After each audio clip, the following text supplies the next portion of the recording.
September 19, 1944, near Lunéville, France. The morning fog hung thick across the valley as Oberfeldwebel Klaus Meyer peered through the periscope of his Panther tank.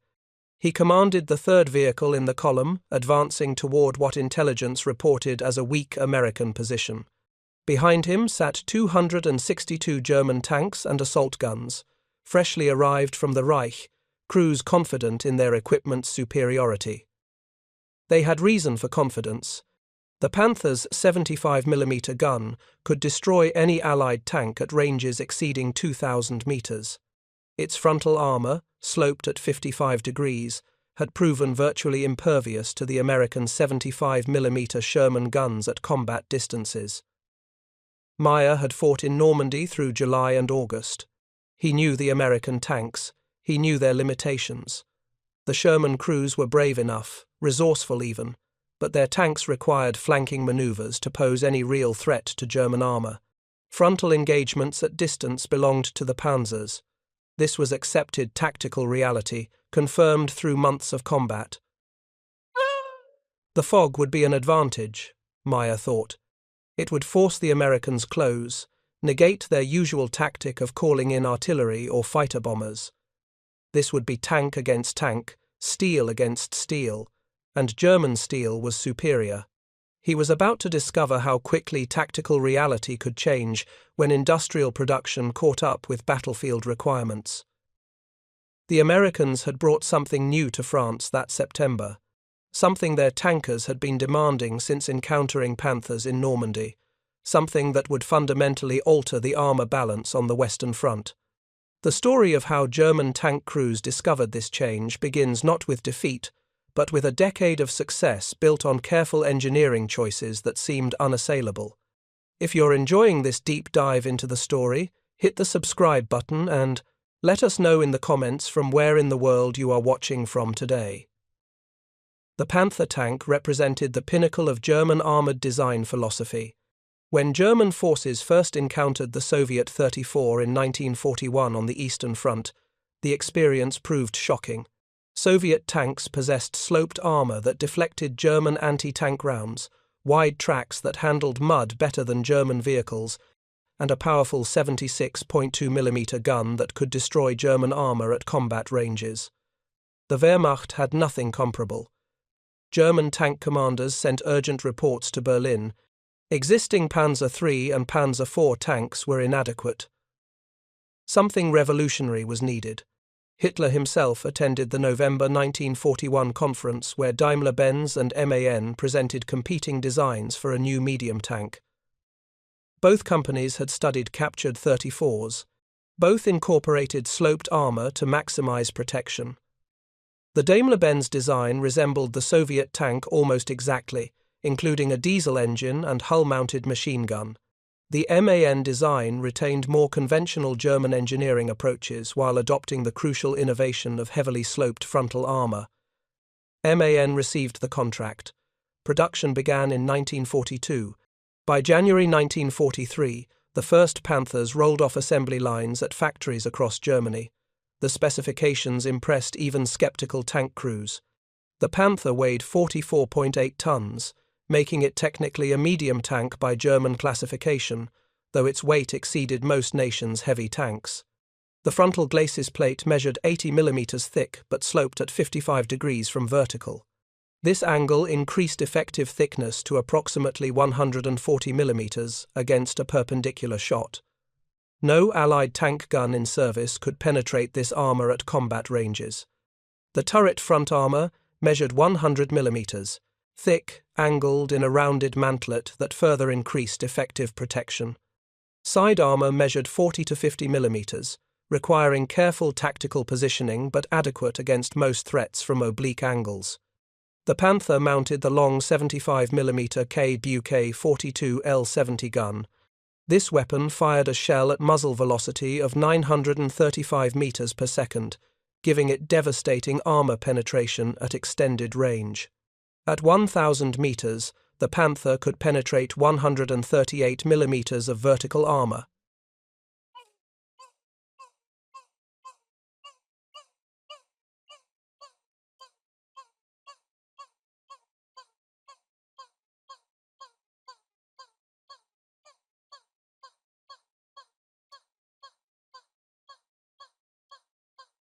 These figures meant the Panther could destroy any Allied tank from distances where Allied guns could not effectively return fire. A Sherman tank mounting the standard 75mm gun needed to close within 200 meters for any chance of penetrating Panther frontal armor, and even then, only with perfect shot placement against the turret. The Panther could engage that Sherman from 2,000 meters with virtual certainty of penetration. German tank crews training on Panthers in 1943 learned this tactical mathematics. They learned to identify Allied tanks at maximum visibility distance, engage from positions utilizing the Panther's range advantage, and maneuver only when necessary. Why close to knife-fighting range when you could kill from distance with impunity? The Panther's Maybach HL-230P30 engine produced 690 horsepower, giving the tank a maximum road speed of 46 km per hour. Cross-country speed averaged 30 km per hour on firm ground. The Panther could traverse terrain that stopped heavier vehicles, though its weight still caused problems with bridges and soft ground. Fuel capacity of 730 litres provided operational range of approximately 200 kilometres on roads, reduced to 100 kilometres cross-country. This was adequate for German tactical doctrine, emphasizing mobile defense and counterattacks rather than deep penetration operations. The Panther crew consisted of 5 men. The commander occupied the turret cupola with excellent all-around vision through 7 periscopes. He directed the crew, identified targets, and coordinated with other tanks via radio. Every Panther had a radio, unlike Japanese tanks where only 1 in 4 carried communication equipment. The gunner sat to the commander's left, operating the main gun through a binocular Termsiel Fernrohr 9 sight with 2.5 times magnification. This sight gave German gunners significant advantage in target identification and engagement at extended range. The loader stood to the gunner's right, pulling 75mm rounds from racks holding 79 shells. The driver occupied the front left hull position with limited but adequate forward vision. The radio operator sat front right, operating the hull-mounted MG-34 machine gun and monitoring communications. This crew arrangement allowed specialization and efficiency. Each man focused on specific tasks. The commander commanded, the gunner aimed and fired, the loader maintained rate of fire, the driver maneuvered. The radio operator communicated and provided secondary firepower. It was professional, efficient, and effective.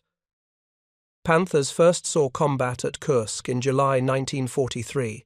The debut was problematic. Rushed into combat before proper testing, many Panthers suffered mechanical failures. Transmission problems immobilized vehicles, engine fires damaged tanks, the complex interleaved road wheel suspension packed with mud froze solid in cold weather and required extensive maintenance. But when Panthers worked, they dominated. Soviet tankers reported vehicles that could not be destroyed from the front. 34 crews needed to close to point-blank range or achieve flank shots to have any chance. German 75mm gun destroyed Soviet tanks at ranges the Soviets could not effectively return fire. By late 1943 and early 1944, production problems were mostly resolved. Panthers arriving at frontline units were mechanically reliable if properly maintained. Crews trained on the tanks understood their strengths and limitations. Tactical doctrine evolved to maximize the Panther's advantages while minimizing exposure to its vulnerabilities, primarily weaker side armor. When Allied forces landed in Normandy on June 6, 1944, Panther tanks equipped several panzer divisions defending France. American tankers encountered them shortly after the breakout from the beachhead. The encounters proved devastating. American Sherman tanks mounting 75mm guns could not penetrate Panther frontal armor at any combat range. British intelligence had warned about the Panther. American tank crews had received briefings describing German heavy tanks. But briefings could not prepare tankers for the psychological impact of hitting an enemy tank repeatedly without effect, while that enemy destroyed American vehicles with single shots from distances exceeding 1,000 meters. Sergeant Francis Baker commanded a Sherman in 3rd Armored Division. His after-action report from July 1944 described an engagement typical of early encounters with Panthers. His platoon spotted 2 German tanks at approximately 800 meters in bocage country near Saint-Lô. Baker's gunner identified them as Panthers through the periscope. The platoon commander ordered Baker's tank to engage while the other Shermans maneuvered for flank shots. Baker's 75mm gun fired 6 rounds. All 6 hit the lead Panther's hull and turret. None penetrated. The rounds either bounced off or shattered against the sloped armor. The Panther rotated its turret with deliberate precision and destroyed Baker's platoon commander's tank with 1 shot at 750 meters. The round penetrated the Sherman's frontal armor, detonated ammunition, and killed 3 crew members instantly. Baker ordered his driver to reverse into cover. His Sherman survived only because the 2nd Panther crew focused on another American tank advancing from the flank. The engagement lasted perhaps 3 minutes. When it ended, Baker's platoon had lost 3 tanks destroyed and 1 damaged. The Panthers withdrew undamaged. Baker's report concluded with a simple statement.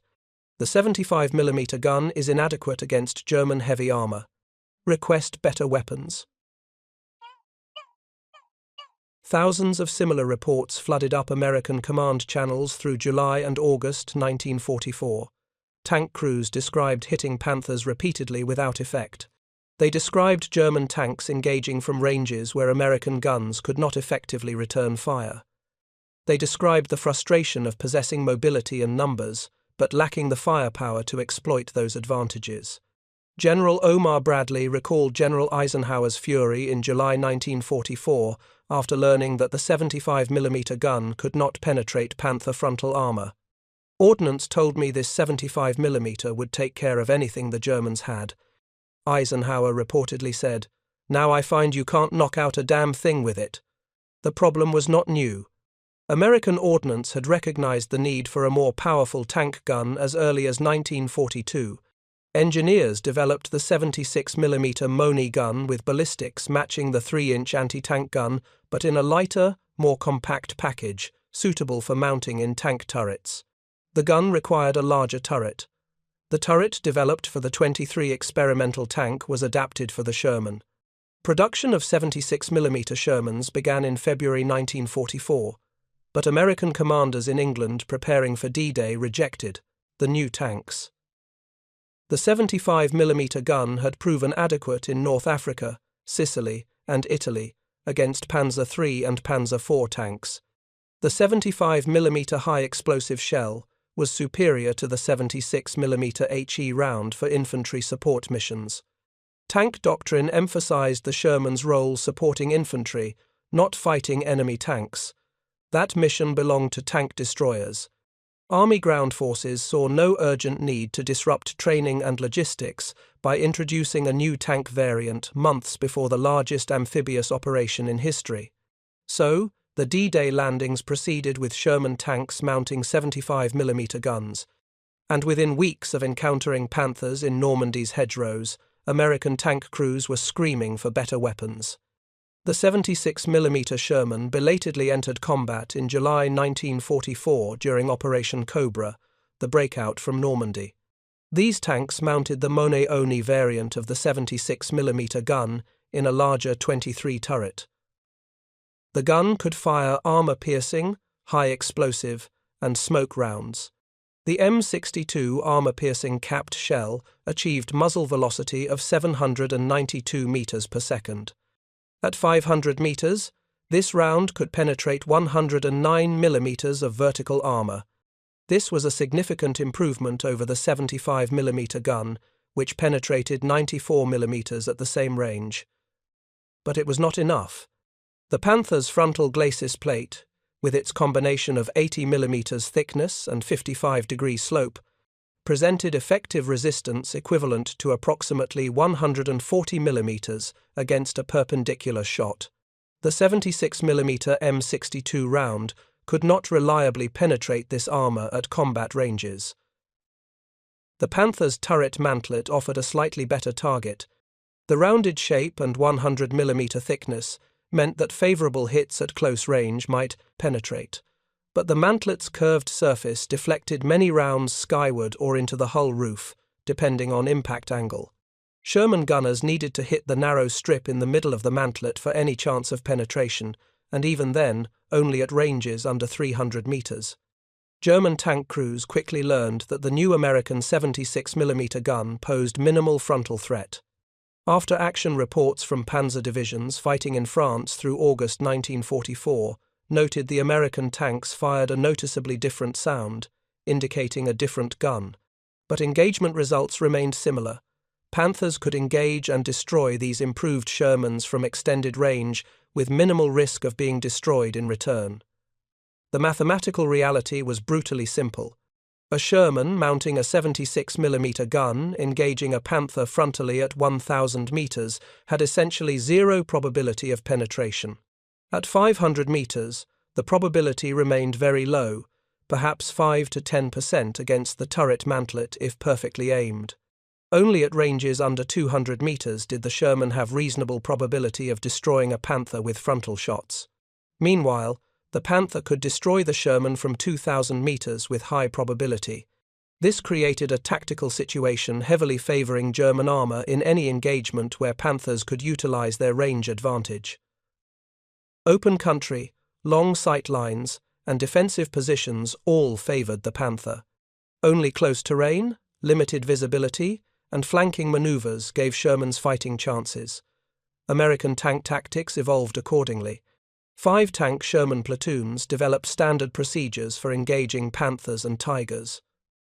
2 tanks would advance and draw fire, accepting the likelihood of destruction. The other 3 tanks would use that distraction to maneuver for flank shots, where the Panther's thinner side armor became vulnerable. It worked, after a fashion. The Americans had numerical superiority. They could afford to lose 2 tanks to kill 1 Panther, though the tank crews paying that price found little comfort in the mathematics. Morale suffered. Tank crews called the Panther the Grey Ghost for its ability to appear suddenly, kill from range, and vanish before effective return fire could be delivered. Some crews painted extra armor on their Shermans using salvaged steel plates welded to hulls and turrets. The additional protection was largely psychological. Most add-on armor could not stop the Panther's 75mm gun, but it gave crews the feeling of doing something to improve their survival odds. Higher commands recognized the problem was serious.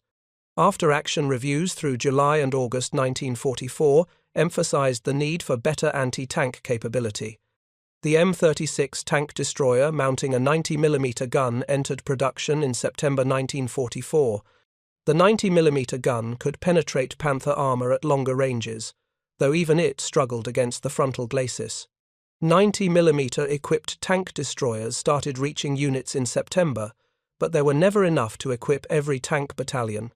The M26 Pershing heavy tank mounting the same 90mm gun was rushed through development, but production delays, transportation limitations, and command reluctance to introduce another new tank type meant Pershings would not reach European combat units until February 1945. For the crucial battles of late 1944, Sherman crews would have to make do with what they had. What they had, beginning in August 1944, was something that would change the tactical calculus, something German tank crews were completely unprepared for, because German intelligence had no information suggesting its existence. The first 2,000 rounds of 76mm M93 high-velocity armor-piercing ammunition arrived in France by air transport in August 1944. American tankers called it HVAP. It was a tungsten-cored sub-caliber penetrator that would prove devastatingly effective against armor previously thought invulnerable. The M93 HVAP round represented a fundamentally different approach to armor penetration. Conventional armor-piercing rounds relied on kinetic energy from a full-caliber steel projectile. The 76mm M62 round was essentially a solid steel shot with an aerodynamic cap, propelled by standard propellant charges. Its penetration capability was limited by the physical properties of steel and the velocity the gun could achieve. HVAP used tungsten carbide, a material with density approximately twice that of steel.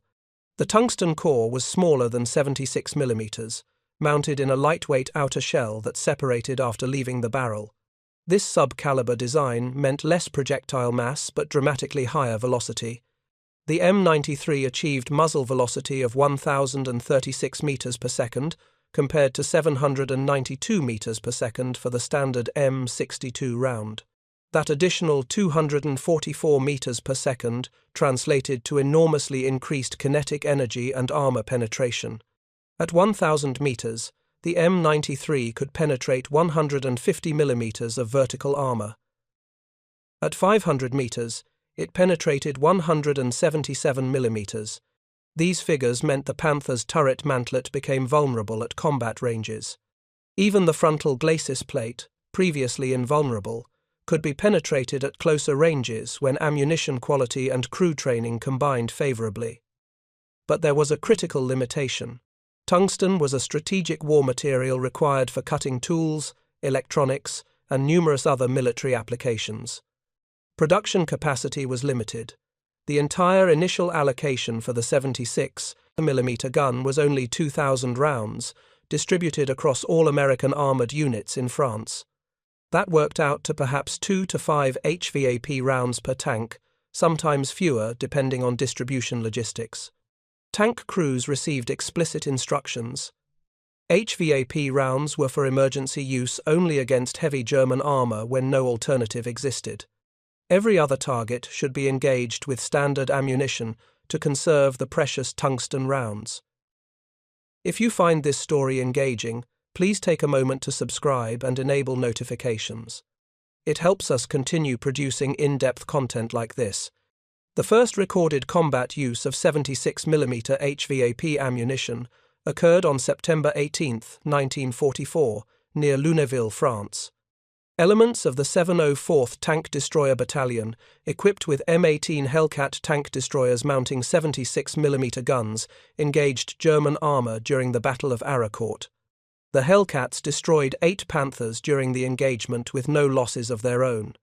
American reports noted the HVAP ammunition penetrated Panther armor at ranges previously thought impossible for the 76mm gun, but the Germans did not yet recognize what had happened.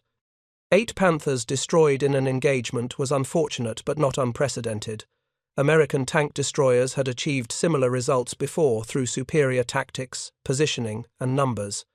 The Hellcats' open-topped turrets meant their crews could not confirm from external examination whether they had used special ammunition or simply achieved fortunate shot placement with standard rounds. German intelligence officers examining the battlefield collected evidence of 76mm impacts, but without recovered projectile fragments clearly showing tungsten cores, they had no reason to suspect a new ammunition type had entered service. The Battle of Aracourt continued for 11 days, from September 18th through September 29th. It became the largest tank battle on the Western Front until the Battle of the Bulge 3 months later. 5th Panzer Army committed 262 tanks and assault guns to the offensive. The American 4th Armored Division's Combat Command A defended the sector with approximately 100 Sherman tanks and tank destroyers. German forces had local superiority in numbers and firepower, but they advanced blindly without adequate reconnaissance. American forces knew the terrain intimately. They prepared defensive positions utilizing natural cover and terrain features.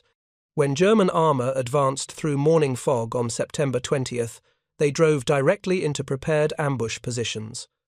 Oberfeldwebel Klaus Meyer commanded the 3rd Panther in his company's column that morning. The fog limited visibility to perhaps 100 meters. Meyer could hear tank engines all around him but could see nothing. German tactical doctrine emphasized reconnaissance before advancing, but division headquarters had ordered immediate attack to exploit what intelligence claimed was American confusion and retreat. So Meyer's company advanced through fog into unknown terrain without scouts, without infantry support, without any knowledge of American dispositions. It was precisely the kind of tactical error that negated the Panthers' technical advantages. The fog began lifting around noon. Meyer suddenly saw American tanks positioned in hull-down positions on ridges 500 meters ahead. Before he could identify specific models or warn his company commander, the Americans opened fire. The first shot struck the lead Panther in Meyer's column. The round penetrated the frontal armor, a feat Meyer had never witnessed before. The Panther stopped, smoke pouring from engine compartments. The second Panther in column attempted to traverse its turret toward the American position. Multiple rounds struck its hull and turret. One penetrated the turret mantlet. The Panther's commander and gunner died instantly as the shell detonated inside the fighting compartment. Meyer screamed orders to his driver to reverse. His gunner desperately tried to identify which American tank to engage. More rounds slammed into Panthers throughout the company. Meyer watched in horror as tanks he had believed virtually invulnerable caught fire from frontal hits at ranges where American guns should have been ineffective. His own Panther shuddered as a round glanced off the turret, leaving a bright scar on the armor but failing to penetrate. His driver reversed behind a farmhouse. The brief protection allowed Meyer to process what he had witnessed. American tanks had engaged from approximately 500 meters. The impact sounded like 76mm guns, not the heavier British 17-pounder or the 90mm gun he knew tank destroyers mounted. But the penetrations were impossible for standard 76mm ammunition at that range against Panther armor. Meyer's commander ordered the company to withdraw and regroup. Of 12 Panthers that had advanced into the ambush, 4 were destroyed, 3 were damaged, and 5 withdrew intact. The Americans did not pursue. They held their positions, firing methodically at any German vehicle that presented a target. It was professional, efficient, and utterly different from previous encounters with Sherman tanks. German tank crews that survived September 20th near Aracourt returned to their units, confused and shaken. Multiple crews reported American 76mm guns penetrating Panther frontal armor at ranges thought impossible. Company commanders documented these reports but struggled to explain them. Some suggested the crews had been hit by British 17-pounders or American 90mm guns and simply misidentified the weapons in combat stress. Others suggested the Panther's hit had been early production models with inferior armor quality. But the reports kept coming. September 21st. September 22nd. September 25th. German Panthers engaging American tanks at what should have been safe distances found themselves taking penetrating hits. Not every engagement, certainly. Most American tanks still used standard ammunition. But enough engagements featured these mysterious, powerful rounds that German commanders could not dismiss the reports as crew error or coincidence. By September 26th, as the Battle of Aracourt wound down, German intelligence officers were actively investigating whether American forces had deployed a new anti-tank weapon. They examined destroyed Panthers where possible, looking for evidence. Most hulks had burned completely, destroying any projectile fragments that might have provided clues. One damaged Panther recovered on September 27th offered evidence.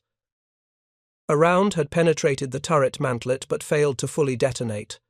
Examining the projectile fragments, German ordnance specialists found tungsten carbide.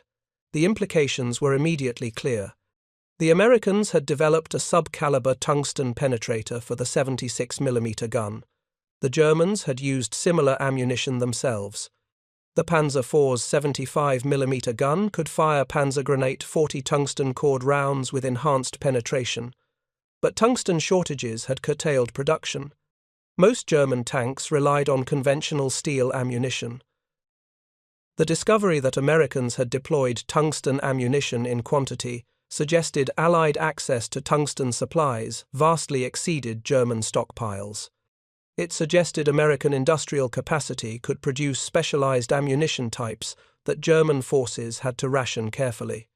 And it suggested the tactical advantages German tank crews had enjoyed through most of 1944 were narrowing.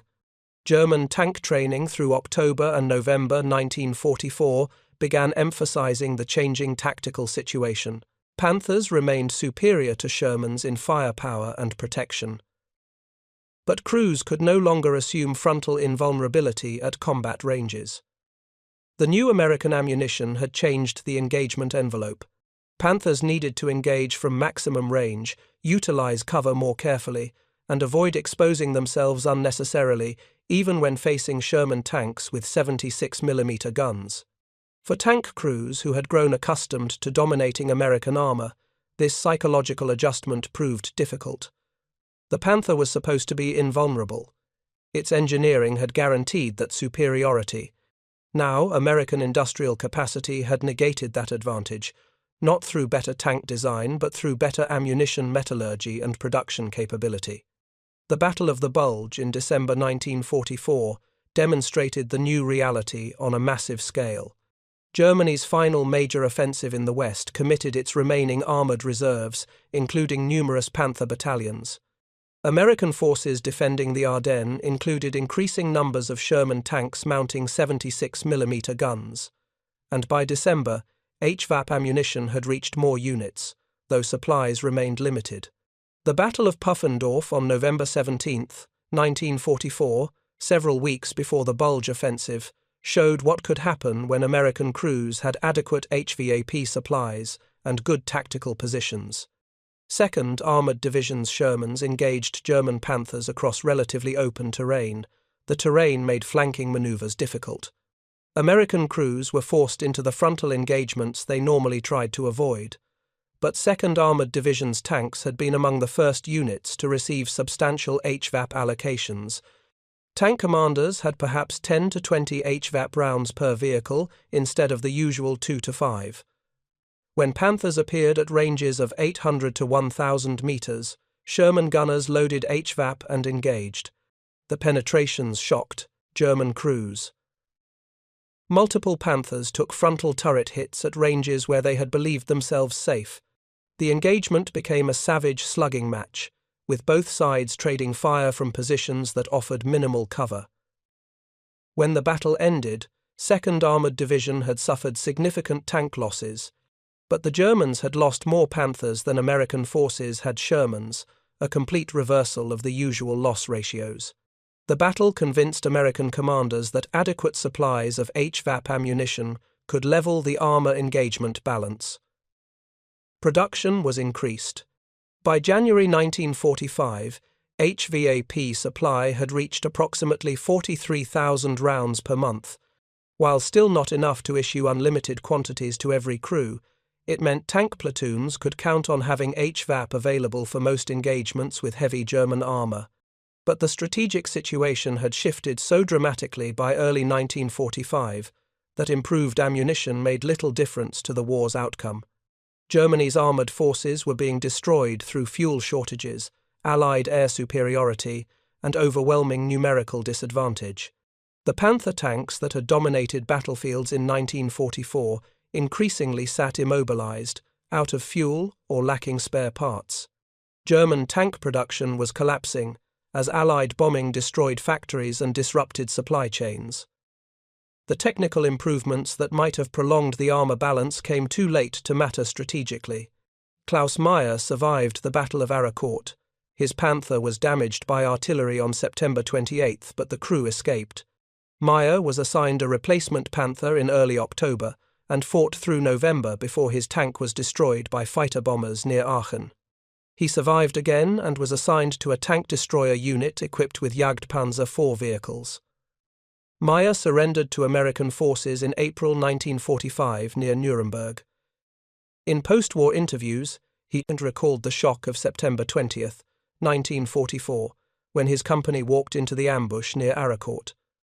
"We believed the Panther was invulnerable from the front," Meyer said. "We had been taught this in training. It had been proven in combat for months. Then suddenly American guns were penetrating our armor at ranges we thought safe. It was not just that they could kill us. It was that everything we believed about our equipment's superiority was suddenly questionable. That psychological shift mattered as much as the tactical change. German tank crews had relied on their equipment's superiority to compensate for increasing Allied numerical advantages. When that superiority proved less absolute than believed, when American industry produced not just more tanks but better weapons and ammunition, the entire German defensive strategy became untenable. The Panther remained an excellent tank through the war's end. Its engineering represented the peak of German armoured design philosophy. But engineering excellence could not overcome logistical collapse, fuel shortages, and an enemy whose industrial capacity grew stronger as Germany's weakened. The story of the 76mm Sherman with HVAP ammunition is not simply about one weapon system defeating another. It is about industrial capacity translating into tactical capability. The United States possessed tungsten supplies and production capacity to manufacture specialized ammunition in quantities Germany could never match. American factories produced 43,000 HVAP rounds monthly by early 1945. German tungsten ammunition production for all calibers had peaked at perhaps 10,000 rounds monthly in 1943 and declined thereafter as tungsten supplies diminished. This disparity extended across every aspect of material warfare. The Americans produced more tanks, more ammunition, more spare parts, more fuel, more everything. And critically, they produced higher quality specialized items like tungsten ammunition that German forces could only dream of possessing in similar quantities. The Germans had pioneered tungsten anti-tank ammunition in the late 1930s, but they could not produce enough to issue it widely. The Americans developed similar ammunition later, but produced it in quantities that allowed widespread distribution. That difference between innovation and production capacity decided the armor battle in the West as surely as it decided the broader war.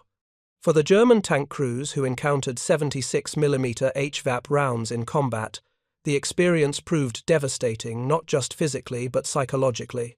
They had been taught their tanks were superior. They had proven that superiority through months of combat. They had developed tactical doctrine that maximized their advantages while minimizing their vulnerabilities. Then, American industry changed the rules by producing specialized ammunition that negated their armor protection. It was a lesson learned too late by too many German tankers who believed engineering excellence alone could win battles. The reality of modern industrial warfare was simpler and more brutal. Superior weapons mattered, but the ability to produce those weapons in quantity, supply them reliably to frontline units, and replace them when destroyed mattered more. Germany designed brilliant tanks. The Panther was genuinely superior to the Sherman in most technical aspects, but Germany could not produce Panthers in the numbers needed, could not fuel them adequately, could not supply spare parts consistently, and could not replace destroyed vehicles fast enough. Meanwhile, American factories produced Shermans by the thousands, supplied them with specialized ammunition, including HVAP, kept them fueled and maintained, and replaced destroyed vehicles faster than they were lost. When the war ended in May 1945, American armored forces in Europe included thousands of Sherman tanks, many mounting 76mm guns. German panzer divisions had been reduced to scattered remnants with handfuls of operational vehicles. The armor balance that had favored Germany through 1944 had decisively shifted by 1945, not because American tanks suddenly became better, but because American industry overwhelmed German capacity. The 76mm gun with HVAP ammunition played a crucial role in that shift. It proved that tactical advantages could be negated through industrial solutions. It proved that access to strategic materials like tungsten translated directly into battlefield effectiveness, and it proved that the side with greater industrial capacity could overcome initial technical disadvantages through sustained production of improved weapons and ammunition. For Klaus Meyer and the thousands of other German tank crews who fought in Panthers through 1944 and 1945, these lessons came at terrible cost. They had believed their equipment's superiority would compensate for numerical disadvantages. They had trusted their training and tactical skill to prevail in combat. They had relied on German engineering excellence to keep them alive in the world's most dangerous job. Instead, they discovered that modern war was decided in factories as much as on battlefields. The Americans could produce more tanks, more ammunition, better specialized equipment, and maintain supply chains that kept frontline units equipped and effective. Germany could not match that industrial capacity, and in the end, All the engineering excellence in the world could not overcome that fundamental disparity. The Panther tanks that survived the war became museum pieces and testaments to German engineering skill. But they also serve as warnings about the limitations of tactical excellence without strategic sustainability. A brilliant weapon system means nothing if you cannot produce enough to matter.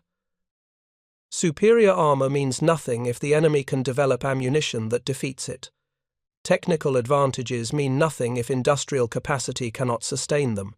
These lessons resonated through post-war armor development. American, British, and Soviet tank designers all studied the Panther and incorporated its innovations.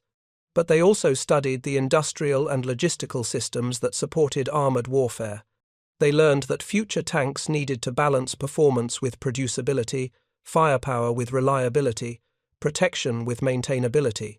The M48 Patton tank developed in the 1950s represented American application of these lessons. It incorporated sloped armor inspired by German and Soviet designs. It mounted a 90mm gun derived from the weapon that had finally provided American forces with adequate anti-tank firepower. But crucially, it was designed from the start for mass production, ease of maintenance, and logistical sustainability. The tank could be produced in quantity, kept operational in field conditions, and supplied reliably with fuel and ammunition. Performance mattered, but sustainability mattered more. That philosophy continued through subsequent American tank development.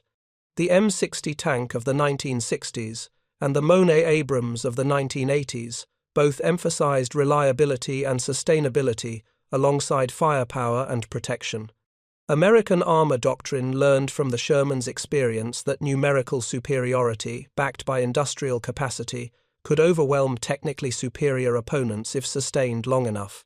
The 76mm Sherman with HVAP ammunition proved that industrial solutions could overcome tactical problems. When German armor threatened to dominate the battlefield through superior weapons, American industry responded with specialized ammunition that leveled the engagement balance. Production capacity translated directly into combat effectiveness. For the German tankers who encountered this new ammunition in the final year of the war, it represented the end of their tactical advantages. The Panther was still a formidable tank, but it was no longer invulnerable. The Americans could hurt it frontally at combat ranges. The psychological security of frontal invulnerability vanished, replaced by constant awareness that the next round fired might penetrate. Tactical doctrine had to change. Risk calculations shifted. The confident superiority German crews had enjoyed through mid-1944 gave way to defensive caution, and ultimately it made no difference to the war's outcome. By the time HVAP became widely available, Germany's strategic situation had collapsed beyond recovery. Better ammunition for Sherman guns could not have hastened the end more than a few weeks, but it could have prolonged the fighting if Germany had maintained its previous armor superiority. The fact that American industry negated that superiority through specialized production ensured the final campaigns proceeded on terms favoring Allied forces. This is the final lesson of the 76mm Sherman story. In modern industrial warfare, tactical advantages are temporary. Industrial capacity is decisive. The side that can produce better weapons, develop improved ammunition, and sustain logistics across continents wins. The side that relies on initial technical superiority without matching industrial capacity loses, regardless of how brilliant their engineering or how skilled their crews. German tankers never expected America's 76mm Shermans to threaten their frontal armor. The mathematical realities of penetration seemed to guarantee Panther invulnerability at combat ranges. Then American industry deployed tungsten ammunition that changed those mathematical realities. It was not the only factor that decided the armor war in the West, but it was emblematic of the broader industrial disparity that made Germany's defeat inevitable. Superior tanks could not overcome insufficient production. Better armor could not resist ammunition metallurgy backed by greater resource access. Tactical excellence could not compensate for logistical collapse. In the end, The war was won in Detroit and Pittsburgh as much as in Normandy and the Ardennes. The factories that produced HVAP ammunition, the supply chains that delivered it to frontline units, and the industrial system that sustained Allied forces across 2 years of combat in Europe decided the outcome. German tankers discovered this truth round by round, battle by battle, until their Panther tanks sat abandoned for lack of fuel or destroyed by weapons that should not have been able to penetrate their armor. Thank you for watching. For more detailed historical breakdowns, check out the other videos on your screen now, and don't forget to subscribe.